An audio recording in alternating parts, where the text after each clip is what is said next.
हाथ फैलाने की जरूरत नहीं है। हम गेहूं भी एक्सपोर्ट कर रहे हैं, चावल भी एक्सपोर्ट कर रहे हैं, लेकिन दालों की कमी है, दलहन की, पल्सेस की कमी है। तिलहन की अभी हमारे यहाँ कमी है, ऑयल सीड्स की, उसकी हमारे यहाँ कमी है। और इसलिए विविधीकरण के दो मतलब हैं। एक, बाकी चीजों में भी भारत को आत्मनिर्भर बनाना, लेकिन इसका दूसरा पहलू भी है। एक ही फसल बार बार लगाने के कारण जमीन का स्वास्थ्य भी खराब होता है, सॉइल हेल्थ खराब होती है, इसलिए रोटेशन भी जरूरी है। और दलहनी फसलें जब लगती है तो अपने आप नाइट्रोजन छोड़ने का जमीन में काम करती है, तो जमीन का स्वास्थ्य भी बना रहता है।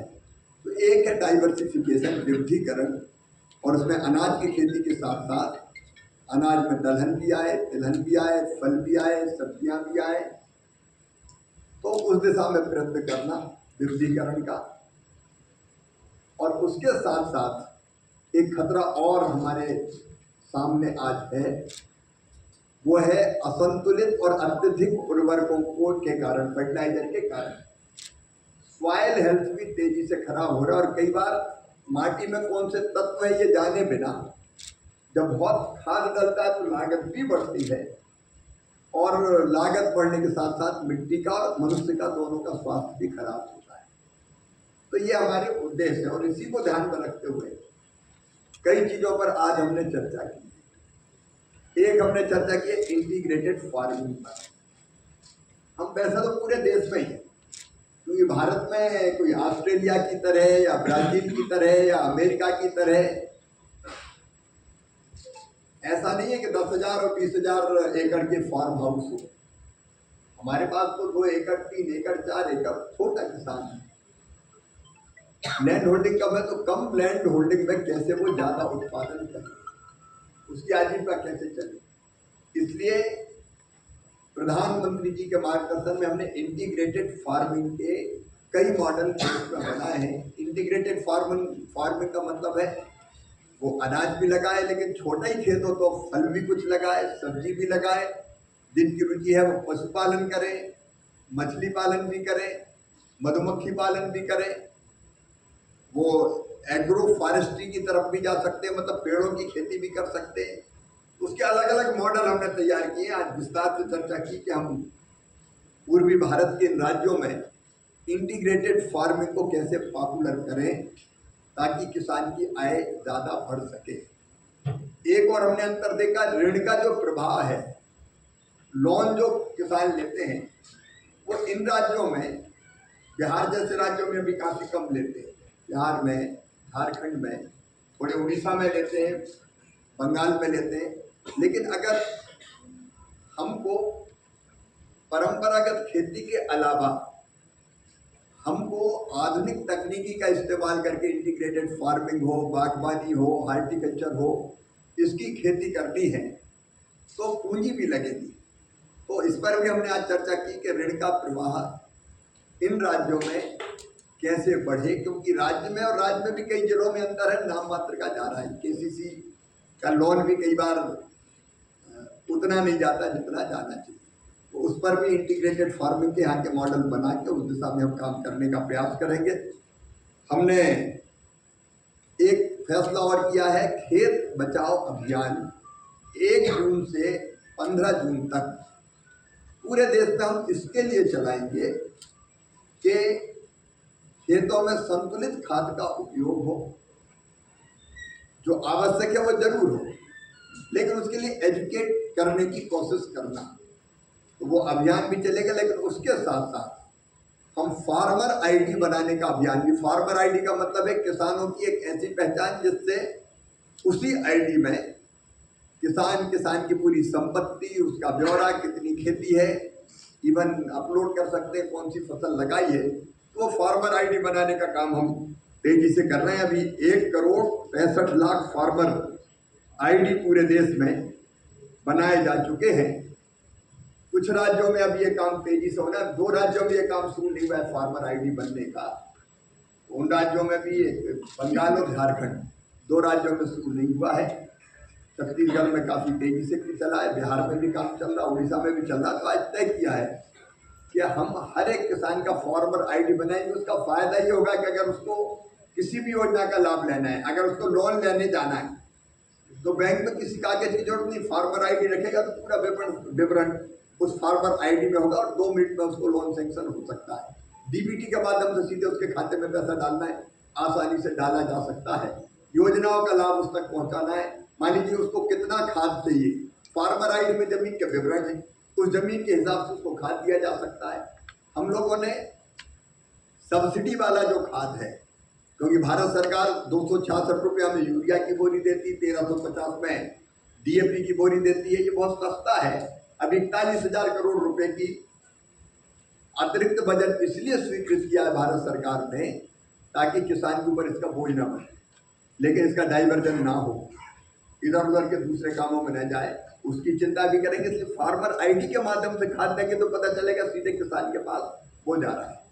दलहन मिशन यहाँ और तिलहन मिशन यहाँ काफ़ी सफल हो सकता है। मैं इसलिए कह रहा हूँ, आज हम लोगों ने विचार किया क्या राइस फैलो जमीन काफ़ी, मतलब धान की खेती के बाद, धान कटने के बाद कुछ समय खेत कई इलाकों में खाली रहते हैं, और इसलिए हमने हर राज्य में निकाले कहाँ कहाँ कितनी ऐसी राइस फैलो जमीन है, तो उसमें हम दलहन की खेती करें। दलहन मिशन हमने बनाया हुआ है, दलहन के अच्छे बीज मिले, हम कैसे डिमॉन्स्ट्रेशन करके किसानों को ज़्यादा उत्पादन के लिए प्रेरित करें। हम खरीदने की व्यवस्था भी दलहन को करेंगे। पीएम आशा के तहत वो उड़द, मसूर, तुअर जितनी पैदा करेगा पूरी की पूरी मिनिमम सपोर्ट प्राइस पर खरीदने की व्यवस्था की जाएगी। और हम ऑयल मिल्स भी लगाएंगे। हम तेल मिल, दाल मिल लगाने के लिए भी, और ऑयल मिल, तेल मिल लगाने के लिए भी, तेल मिल के लिए 10 लाख रुपए तक की सब्सिडी और दाल मिल के लिए 25 लाख रुपए तक की सब्सिडी देने का काम करेंगे, ताकि उस इलाके में जहाँ ये चीज़ें होती है प्रोसेसिंग का काम भी हो जाए। अलग अलग राज्यों को जो दाल मिल और तेल मिल हमने स्वीकृत की है उसकी सूची आपको उपलब्ध करा दी जाएगी। प्राकृतिक खेती को बढ़ावा देने का भी हमने फैसला किया है। फिर एक नकली पेस्टिसाइड और घटिया फर्टिलाइजर के खिलाफ एक अभियान व्यापक चलाने की जरूरत है, क्योंकि कई राज्यों से खबर आती है कि पेस्टिसाइड के नाम पे घटिया पेस्टिसाइड उसको दे दिया जाता है। तो एक तो अभियान पूरी ताकत के साथ चलाएंगे, लेकिन दूसरे हमने ये भी तय किया है कि एक नया पेस्टिसाइड एक्ट और नया सीड एक्ट जिस पर हमने काम करना चालू किया है, संसद के अगले सत्र में हम प्रस्तुत करेंगे, क्योंकि अभी 1968 का सीड एक्ट और पेस्टिसाइड एक्ट काम कर रहा है, जिसमें अगर कोई घटिया या नकली बेचता भी है तो बहुत कम जुर्माने का प्रावधान है, तो कड़ी सजा का प्रावधान हो ताकि अपराध करते हुए डरें। तो उसका फैसला भी हम लोगों ने मतलब पूरे देश के लिए किया है। यहाँ भी इसके बारे में चर्चा हुई है। हार्टिकल्चर को बढ़ावा देने का योजना बनी, क्योंकि इन पूर्वी राज्यों में बहुत संभावना है हार्टिकल्चर। अब यहाँ भी जो उड़ीसा में आम होता है अद्भुत होता है, उड़ीसा हो, बंगाल हो, हमारा बिहार हो, झारखंड हो, अलग अलग तरह की, छत्तीसगढ़ हो, तो उसके बारे में भी व्यापक पैमाने पर चर्चा हुई है। और फसलवार एक रोड, जैसे मैं मूंगफली के बारे में ही आपको बात करूँ तो मूंगफली हमारे यहाँ 32 क्विंटल तक पर हेक्टर अभी उत्पादन हमारे कुछ जिले कर रहे हैं। दुनिया में सबसे ज़्यादा 42 है। हम चाहें तो ठीक से प्रबंधन करके अच्छे बीजों का इस्तेमाल करके पूरी दुनिया में नंबर 1 हो सकते हैं। तो हमने तय किया फसलवार हम रोड मैप बनाएंगे, कौन कौन सी फसल के लिए अनुकूल माटी और परिस्थितियां कहाँ कहाँ हैं, वहाँ उस फसल का अधिकतम प्रोडक्शन लेके बाकी किसानों को प्रेरित करने का काम करें। और एक राज्यवार भी कृषि का रोड मैप बनाए, क्योंकि चारों राज्यों में, 5 राज्यों में भी अंतर है, समस्याओं में भी, चुनौतियों में भी। तो हम अलग अलग 5 राज्यों का अलग कृषि रोड मैप बनाएंगे, वैज्ञानिक बनाएंगे। हमारे वहाँ की मिट्टी, वहाँ की जलवायु, वहाँ उपलब्ध संसाधन, उसके आधार पर कौन सी खेती किस ढंग से करनी चाहिए, उस पर भी हम लोग काम करेंगे। तो ये इस प्रेस पे कोई आपको अलग चीज़ नहीं मिलेगी। हमने जो खेती पर काम किया है, क्योंकि खेती भारतीय अर्थव्यवस्था की रीढ़ है और उसी पर भारत टिका हुआ है। और सबसे बड़ी चुनौती हमारे सामने यही है कि हम आत्मनिर्भर हों हर चीज़ में। तो उसी खेती के बारे में, किसान के बारे में गंभीरतापूर्वक चर्चा चल रही है। चर्चा अभी जारी रहेगी, लेकिन चूंकि प्रेस का समय था तो मुझे लगा कि बीच में ही आपको इससे अवगत कराना चाहिए। मुख्यमंत्री जी भी आज इस कॉन्फ्रेंस में उद्घाटन सत्र में आए थे। हमारा प्रयास ये है कि हम किसान के और खेती के सामने आने वाली हर चुनौतियां और हर समस्याओं से निपटते हुए उत्पादन बढ़ाते हुए किसान की जिंदगी को और बेहतर करें, उसकी आजीविका को और बेहतर करने का प्रयत्न करें। धन्यवाद। Shivraj ji, ship millet programme है श्री अन्न अभियान, उसके बजट को 600 करोड़ रुपए से 415 करोड़ रुपए लगभग लाए गए हैं। क्योंकि मिलेट प्रोग्राम है 93% लगभग इसके जो फंड्स हैं वो यूटिलाइज हो रहे थे। 2026-27 के लिए जो 415 करोड़ तक लाया गया है बजट को, 31% कट करके ला करके, ऐसा क्यों किया गया है? क्या परफॉर्मेंस कम हो रही थी और इसे बढ़ाने के लिए और क्या प्लान हो सकते हैं? मिलेट महत्वपूर्ण है, लेकिन मिलेट मिशन के सामने समस्या 2-3 तरह की है। नंबर 1, पर हेक्टर मिलेट का उत्पादन अभी भी कम होता है। हमने मिलेट के लिए एक विशेष संस्थान बनाया है हैदराबाद में, जो इस पर काम कर रहा है कि मिलेट्स का उत्पादन कैसे बढ़े, नंबर 1। नंबर 2, मिलेट्स की डिमांड और बढ़े, क्योंकि कोशिश करने के बाद भी अभी बहुत एरिया नहीं बढ़ा है, लेकिन उत्पादन और बढ़े और उसकी खपत बढ़े, और उसके लिए प्रयास प्रधानमंत्री जी के नेतृत्व में अनेकों हुए हैं, उनको निरंतर जारी रखने की ज़रूरत है। जहाँ तक फंड्स के सवाल है, मिलेट्स के लिए जितने फंड्स की जरूरत होगी उसकी कमी नहीं आएगी। केंद्र सरकार भी गंभीर है और राज्य सरकार भी प्रयास कर रही है। पेस्टिसाइड एक्ट आने वाला है, उसके बारे में थोड़ा जानना चाहिए। बारे में भी पूछ रहा हूं। देश में उड़ीसा का स्थान क्या है? देश में उड़ीसा का स्थान क्या है? और एक बात, यहाँ जो आपको बोल रहे हैं कि देखिए ऐसा है, कुछ नहीं हो रहा है, हाल का बात ऐसा पड़ा रहा है, तो कॉर्पोरेट इन्वेस्टमेंट उड़ीसा में कुछ हो रहा है? देखिए, उड़ीसा सहित सभी राज्यों में धान की खेती भी हो, लेकिन धान के साथ साथ बाकी खेती भी हो। 2 योजनाएं भारत सरकार की है, एक RKVY और एक कृषि उन्नति योजना। उन योजनाओं के अंतर्गत उड़ीसा में भी चाहे वो हार्टिकल्चर की खेतियों को बढ़ावा देना हो, चाहे मिलेट की खेती को बढ़ावा देना हो, चाहे दालों की खेती को बढ़ावा देना हो, चाहे धान की खेती के लिए धान की अलग अलग किस्में ICR के द्वारा बनाना हो, चाहे अच्छे बीज हो, चाहे मैकेनाइजेशन हो, चाहे माइक्रो इरिगेशन हो, हर एक के लिए भारत सरकार की योजना भी है, जिसका लाभ उड़ीसा उठा रहा है, और उड़ीसा सरकार की भी अपनी योजना है। सर, ऑर्गेनिक फार्मिंग के बारे में सभी गुरुत्व दे रहे हैं। सर, ऑर्गेनिक फार्मिंग के बारे में सब कुछ इम्पोर्टेंस दे रहे हैं। ये जानना चाहेंगे, पेस्टिसाइड एक्ट आने वाला है, उसके बारे में कुछ जानकारी मिलेगा सर? पेस्टिसाइड एक्ट हमने जनता के बीच परिचालित किया है, सबसे हम राय मांग रहे हैं, और वो वेबसाइट पे है पूरा का पूरा। आप कहेंगे तो मैं आपको भेज दूंगा। उसमें प्रावधान कुछ इस तरह के, जैसे मैंने एक उदाहरण आपको बताया था कि अभी अगर कोई घटिया बेचता है तो बड़ी सजा का प्रावधान है ही नहीं, केवल 1000 रुपया जुर्माना देके छूट जाता है। तो किसी को लाखों कमाना और 1000 जुर्माना देना हो, बहुत आसान काम है, लेकिन उस पर हैवी जुर्माना हो और गंभीर किस्म का अपराध हो तो सजा भी हो। इस तरह के कई प्रावधान किए जा रहे हैं। परंपरागत बीज को हम सुरक्षित ही रखने का काम करेंगे, मतलब सीड एक्ट में परंपरागत बीज को हम सुरक्षित रखने का भी काम करेंगे, और गड़बड़ करने वाले को सजा देने का प्रावधान।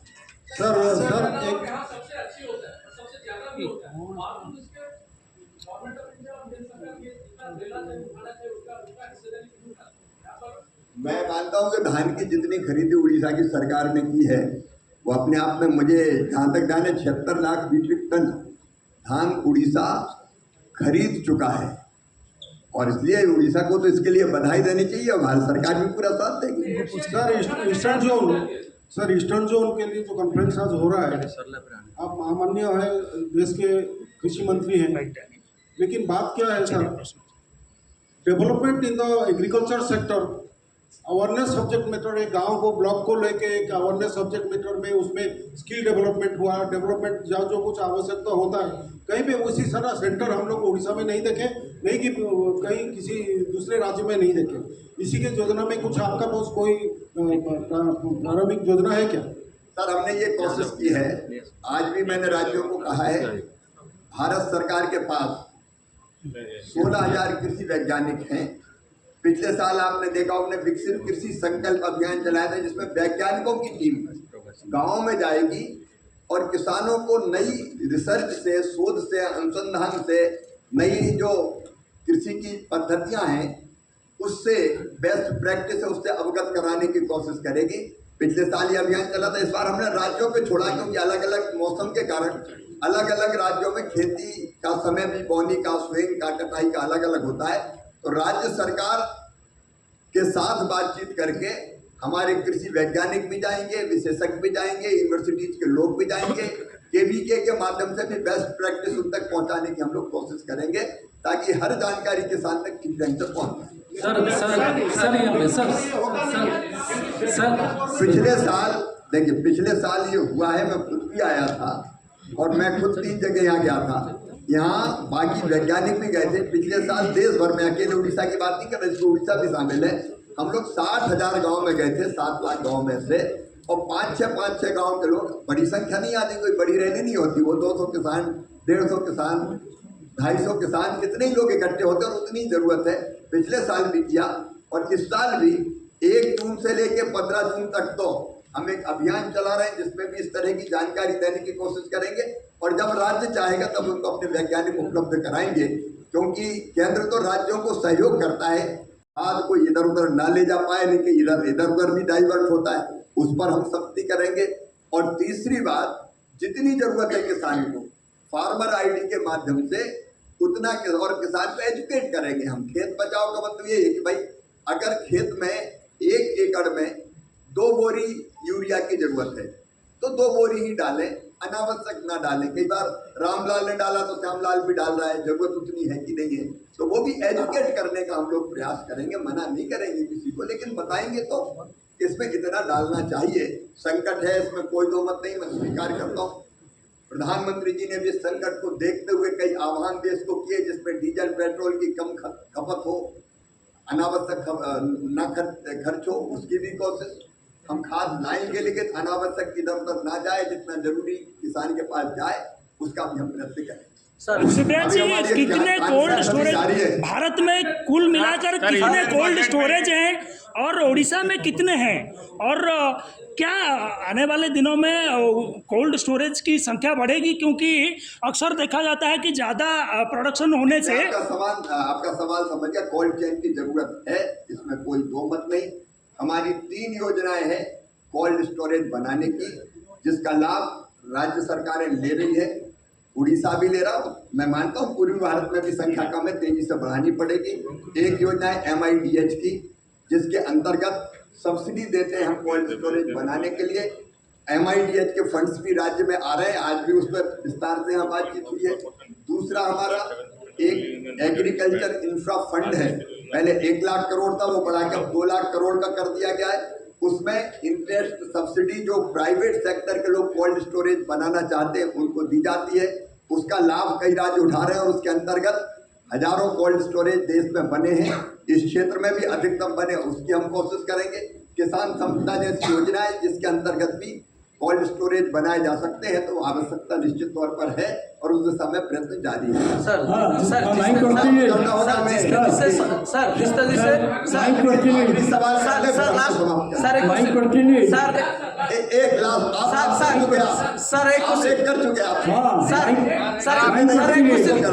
My question is, do you think that